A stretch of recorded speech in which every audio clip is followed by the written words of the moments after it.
কথায় বলে মাছে ভাতে বাঙালি, আমরা কিন্তু একেবারে 100% বাঙালিয়ানা নিয়েই বাঁচি। তাই ভাতের সাথে মাছ আমাদের থাকবেই থাকবে।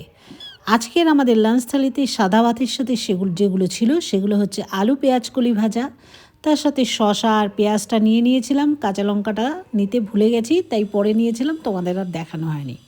তার সাথে ছিল মুসুরির ডাল পেঁয়াজ দিয়ে, পাতলা মুসুরির ডাল, এটাও আমরা খুব ভালোবাসি, শিম পোস্ত আলু বেগুন দিয়ে। তার সাথে রয়েছিল ডিমের কারি, এটা মিষ্টি আলু দিয়ে ডিমের কারি করা হয় আমাদের বাড়িতে, ভীষণ টেস্টি হয়। আর এটা পালং শাক বাটা দিয়ে শিম বেগুন আর টমেটো দিয়ে একটা অন্য রকমের সবজি, যদি চাও তো রেসিপি দিয়ে দিতে পারি।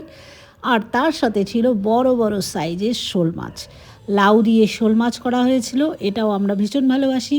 বিশেষ করে আমাদের বাড়ির বয়স্করা, বাবা মায়েরা তো এটা ভীষণ পছন্দ করে, আলু দিয়ে শোল মাছ। আমি আবার ফুলকপি আলু দিয়ে গরম মশলা ঘি দিয়েও অনেক সময় শোল মাছ করি, সেটা আমার প্রিয়। এরপরে চলে আসো আজকে স্পেশাল আইটেম, এটা হচ্ছে কাতল মাছ লঙ্কা দিয়ে তেল ঝোল, একটুখানি আলু দিয়েছিলাম। লঙ্কাগুলো লাল পাকা কাঁচা লঙ্কা দিয়ে করেছি, ভীষণই টেস্টি হয়েছিল। আর এটা আমাদের বাড়িতে হয়েই থাকে এই ধরনের কাতল মাছটা আসলে, আর আমি খেতে খুব ভালোবাসি। আর একটা বড় সাইজের লেজা নিয়েছিলাম, তার সাথে একটা সুন্দর পেটি। দেখো তেলটা, এটা দেখেই তো আমার জিভে জল চলে আসছে ভয়েস ওভার দিতে গিয়ে। তোমাদেরও কি এরকম হয় বলো তো? এরকম তেল তেল মাছ খেতে ভালোবাসো নাকি তেল ছাড়া পিস ভালোবাসো? আমাকে কিন্তু কমেন্ট সেকশনে অবশ্যই তোমরা জানাবে যে তোমরা ঠিক কী ধরনের পিসটা ভালোবাসো।